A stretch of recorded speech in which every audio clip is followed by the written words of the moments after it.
Hey guys, welcome back to the channel. This is how to upload transparent GIF to Steam.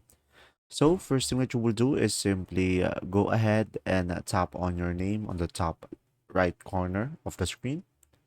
And from here, just simply go for view my profile. And after that, over here, just simply click on artwork. And now from here, just simply click on upload artwork. And from here, just simply click on this, not game specific. And after that, just simply click on choose file. And now from here, guys, just simply choose your GIF and click on open. And now from here, give your artwork a title. I'm gonna go for banana dancing.